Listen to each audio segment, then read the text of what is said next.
Après 2 ans passés avec ce Roborock S8 sans station, le voici branché sur sa base. Je voulais tester le Roborock Q10 Series S5 Plus avec station à un tarif beaucoup plus abordable, d'environ 260 €, robot et station comprises. On voit si le robot d'entrée de gamme avec station vaut le haut de gamme de chez Roborock. C'est parti!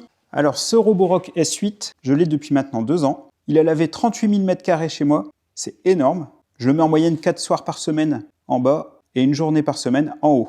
Il a lavé près de 600 heures, donc je peux vous dire que je le connais et que j'en suis 100% satisfait. J'avais le Roborock S7 juste avant. Je suis passé au S8 car le S7, après 40 000 m², commençait à fatiguer, il fuyait un peu. Celui-ci, ça va. Pour le moment, il n'a pas encore de signe. Là, je ne l'ai pas nettoyé. Il vient de laver en bas et en haut aujourd'hui. Et ce que j'ai apprécié, c'est le fait qu'il ait 2 brosses rotatives. Il aspire vraiment très bien. J'ai un petit chat qui perd des poils et donc je le mets très souvent et j'en suis hyper satisfait. Comme vous voyez, j'ai un sol clair et du coup, j'ai aucun poil au sol. Alors ça fait environ 4 ans que je n'ai pas lavé moi-même le sol, que c'est uniquement des robots qui le font. Ils le font très bien. Effectivement, ça ne nettoie qu'à l'eau, une fois de temps en temps, dans le petit réservoir qui se situe ici. Je mets un peu de vinaigre, mais pas trop souvent parce que je sais que c'est pas bon pour les joints du robot. Allez, on passe au déballage et on voit s'il est aussi bien que l'autre.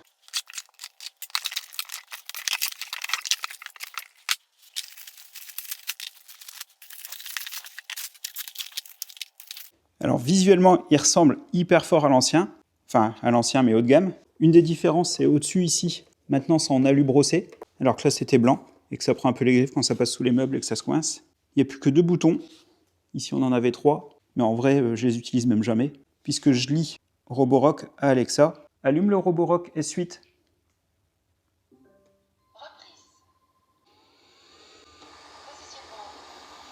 Alors, est-ce que c'est pareil encore au niveau fonctionnement? Ah, c'est un peu moins haut de gamme. Ici, c'est une trappe qui s'enlève. Vous voyez que sur celui-ci, c'est une trappe qui se lève et qui se referme. Première différence. Ici, le bac pour récupérer la poussière. Ah non, c'est le bac pour l'eau. Ah oui, donc c'est déjà une autre différence. Ici, le bac était derrière. Le bac pour poussière, ici. Donc là, il fait les deux. Il fait et poussière et eau. Et du coup, il est même un petit peu plus petit. Quand on regarde les contenances, donc on a un côté pour l'eau, un côté pour les poussières. Apparemment, pour l'ouvrir, c'est ici. Et on a le filtre, effectivement, qui est aussi plus petit. Le fait que ce soit plus petit, ça ne me dérange pas si ça fonctionne tout aussi bien. Le petit QR code pour pouvoir l'ajouter sur l'application. Et l'eau se remplit apparemment par ici, je dirais. C'est ça. Donc là, je vais déjà aller le remplir en eau. Alors pour l'enlever, le sac et le vider, il faut lever d'abord ça ici, et ensuite lever en dessous. Ah oui, ok. La trappe ferme le sac pour éviter que vous mettez de la poussière partout. Bon, ça c'est assez bien pensé. Et après, vous pouvez aller le vider. Ok. On referme la trappe. Alors, on va déjà le mettre à charger, parce que peut-être qu'il n'est pas chargé, pour le tester. Alors, ce qui est bien fait, c'est que derrière, il y a de quoi enrouler le câble autour pour le mettre proprement. Ça, c'est plutôt pas mal. Alors, contrairement au premier Roborock, là, c'est des petites cosses à l'arrière. On l'entend démarrer, du coup. Je voulais le retourner pour regarder quelque chose. Les petits plumeaux sont un petit peu plus grands. Ils ont une autre orientation, c'est rigolo. On n'a qu'une brosse. Est-ce qu'elle valait aussi bien que les 2 brosses du Roborock S8? C'est ce qu'on va voir. Il dit de ne pas mettre d'eau dedans, bon, ça me semble logique. On a les petites trappes ici pour pouvoir l'ouvrir et nettoyer la brosse. Bon, jusque-là, c'est du Roborock. Elle est vraiment spéciale, hein, cette brosse. Et donc ça, ces petits consommables comme celui-ci, vous pouvez les commander directement, ça ne coûte pas très cher, pour pouvoir les remplacer quand ils sont un peu usagés. Pareil, je vais commander beaucoup de lingettes ici. Et ce qui est bien, c'est que là, ici, il y a une sorte de peigne. À mon avis, ça doit être pour les cheveux, pour vraiment les mettre sur le côté. On voit qu'ils ont travaillé la brosse pour que les poussières, où elles ont l'habitude de se mettre, ça puisse s'auto-nettoyer. On verra si ça fonctionne bien sur le long terme. Charging. Ouais. Donc du coup, je vais devoir l'ajouter dans l'appli Roborock. Est-ce que je peux avoir les 2 robots dessus? Ça m'arrangerait. Alors je vous mets le lien de ce robot avec le meilleur prix dans la description de la vidéo si besoin. On va essayer d'ajouter. Donc là, il a cartographié mes pièces du bas. Dès que je le mets en haut, il capte automatiquement que c'est les pièces du haut. Il change la cartographie tout seul, donc ça c'est bien fait. Et également, regardez, je vais vous montrer sur le S8. Ici, dans aspirer, vous avez la puissance d'aspiration, le débit d'eau et l'intensité de frottement que vous pouvez régler ici. Et si vous souhaitez qu'il passe une fois ou 2 fois, donc dans ce cas-là, S'il passe 2 fois, il passe une fois dans un sens, puis l'autre fois dans l'autre. Ça, c'est plutôt bien fait. Je vais vous faire écouter un petit peu le bruit de celui-ci à fond, comme ça on fera la même chose à côté après.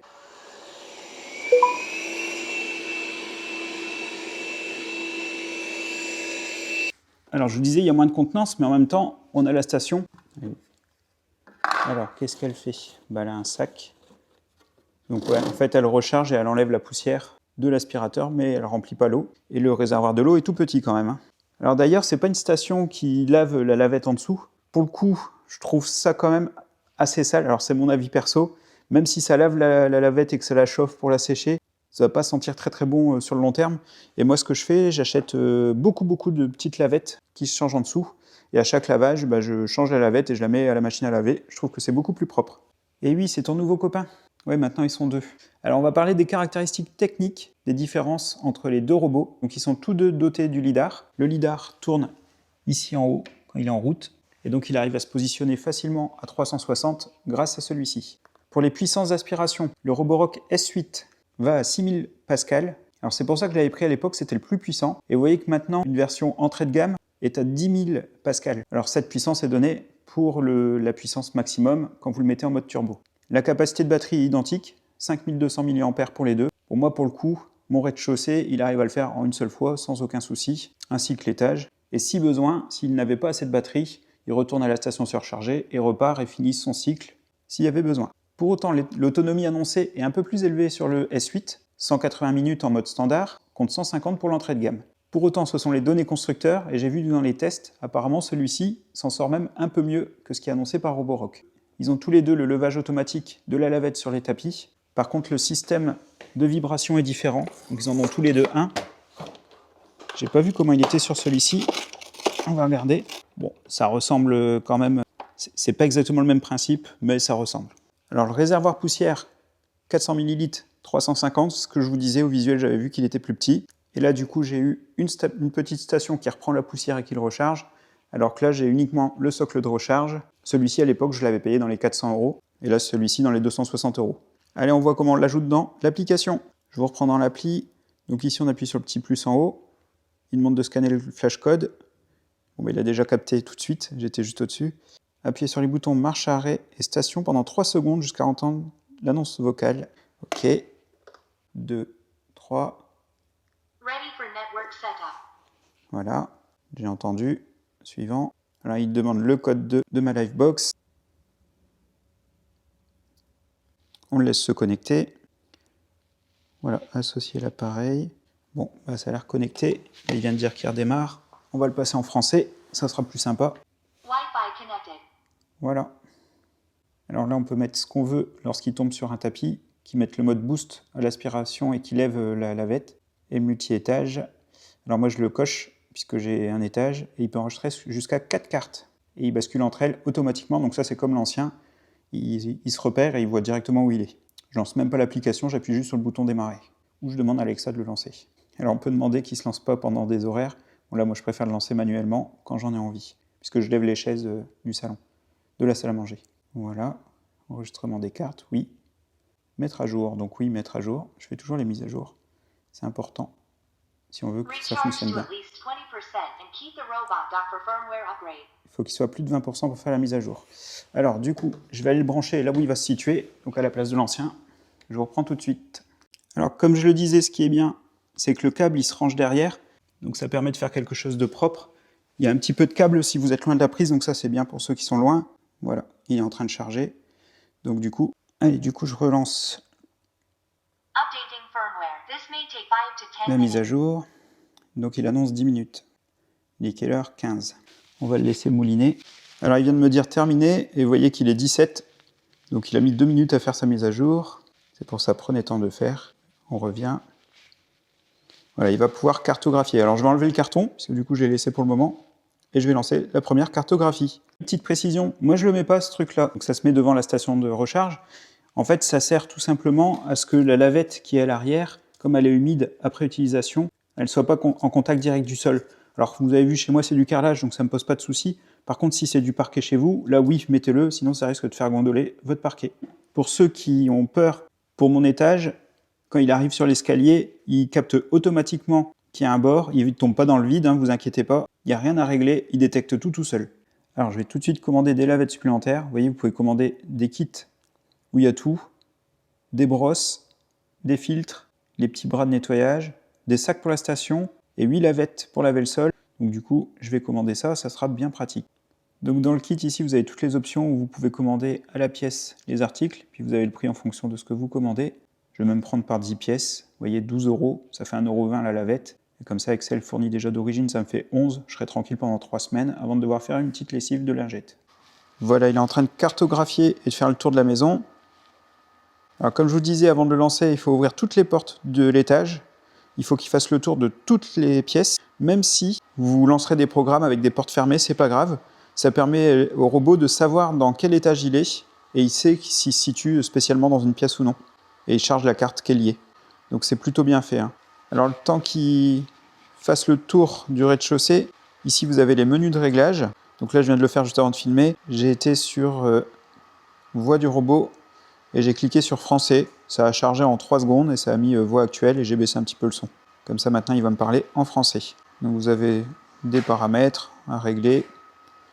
Configuration, ce que vous voulez pour les tapis. Moi j'ai mis éviter, parce que moi j'ai pas besoin qu'il fasse mes tapis chez moi. Donc du coup, je l'ai mis en mode éviter. Et vous voyez que vous pouvez mettre traverser, ignorer ou soulever. Alors ce qui est bien fait aussi, c'est que Roborock vous dit directement quand vous devez faire les entretiens du robot. Il vous dit pour les filtres, la brosse, les capteurs, la serpillière, même le bac à poussière là du coup. Donc la station, c'est plutôt cool. Et on peut programmer ces nettoyages, mais moi pour le coup, je préfère les lancer manuellement moi-même. Allez, on voit au niveau cartographie ce que ça donne. On voit où il est passé. Il y a des petits traits blancs partout où il est allé. Et il est en train d'enregistrer sa carte. Là, vous voyez, ça fait 4 minutes qu'il tourne. Il aura bientôt terminé, puisque là, il arrive au bout de la maison. Donc, on va dire pour une première cartographie, en 5-10 minutes, ça va être fait. Sur un plateau de 60-70 mètres carrés. Tu te demandes ce qu'il a? C'est un nouveau, il est en train de chercher. Alors, chose intéressante, il insiste pas mal près des baies vitrées, comme vous pouvez le voir, parce que il sent qu'il peut aller dehors, vu que le lidar lui dit que c'est ouvert. Et du coup, il veut s'assurer que c'est bien fermé. Vous voyez, là, il est en train de forcer pour essayer de voir s'il peut passer. Et du coup, il a fait plusieurs petits allers-retours le long de la baie vitrée. Alors, il a mis 10 minutes à faire la cartographie. On a toutes les pièces. Il a même prédécoupé lui-même en différentes pièces. Alors, c'est pas forcément bon. Après, vous pouvez le modifier vous-même. Mais comme ça, si vous voulez lui demander de laver la cuisine, vous pouvez aller renommer la pièce et même le demander tout simplement à Alexa. Donc ça, c'est super bien fait. Alors, il va se ranger tout seul. On va voir ce que ça donne. Il arrive, il fait demi-tour. En attendant, j'ai l'autre robot qui est en train de tondre la pelouse.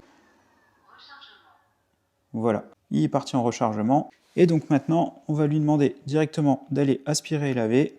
Alors, je vais le mettre volontairement en mode max plus. Ah ouais, donc il y a quand même des modes en plus par rapport à l'ancien. Il y a un mode max plus.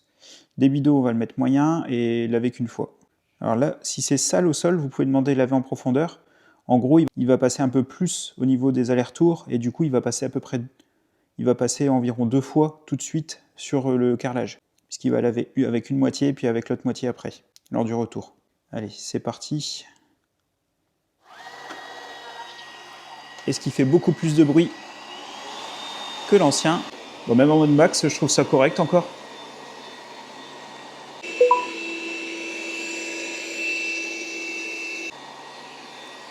Allez, on va le mettre en mode juste turbo. Je trouve que c'est déjà bien. Et je le trouve plutôt silencieux. Donc là, il est en train de chercher sa position. Voilà, il vient de trouver la position. Et du coup, il lance le démarrage du nettoyage. Alors s'il fait comme l'ancien, il va d'abord faire tout le tour de la maison. Et une fois qu'il aura fait le tour, il va faire les zigzags dans les pièces. On voit le résultat à la fin. Alors sous la table, j'ai volontairement pas aspiré le repas du midi avec les enfants pour voir ce que ça allait donner. Alors là, il a fait le tour de la première pièce et maintenant il est en train de faire des allers-retours pour laver le sol. Allez, ça fait 38 minutes qu'il lave. On va le laisser finir. Bon, là, il a fait 44 mètres carrés en 38 minutes. Il reste 26% de batterie. Il avait commencé, il y avait 50%. Vous voyez ce qu'il reste à faire de la carte. Donc techniquement, il peut faire tout le bas avec une seule charge. Là, pour le coup, comme il était chargé qu'à la moitié, à mon avis, aux alentours des 20%, il va aller se recharger à la station. Avant de terminer, il reste le salon. Qu'est-ce que ça donne au niveau propreté? Alors écoutez, voilà. Je vous ai montré avant ce qu'il y avait. Il y avait pas mal de petits débris au sol. Et vous voyez qu'il n'y a plus rien du tout. Et en plus, alors j'ai un carrelage, je ne sais pas si vous voyez, un carrelage très clair. Là, cette partie-là a été lavée. Regardez, même avec les reflets des baies vitrées, il n'y a aucune trace sur le sol. Donc j'en suis hyper satisfait. Sachez que quand moi je lavais moi-même mon carrelage, j'arrivais pas à le laver comme ça. Il y avait toujours des traces quand j'avais fini de laver et ça m'énervait. Donc je regrette vraiment pas d'avoir pris un robot. Donc pour le tarif, ce robot fait le job. Je regrette pas d'avoir mis un peu moins cher et d'avoir pris l'entrée de gamme. Vous voyez, le sol de l'entrée, il est bien mouillé. Donc ça sèche assez vite car il dépose très peu d'eau. Et il est quand même relativement silencieux. Il reste aucun poil de chat, aucune poussière. Si vous voulez revoir le test de la caméra avec laquelle je filme, la DJI Osmo Pocket 3, vous pouvez cliquer sur la vidéo de gauche. Si vous voulez revoir l'essai de la trottinette dual motor Awesome L2 Max, vous pouvez cliquer sur la vidéo de droite. A bientôt pour de nouvelles vidéos. Salut!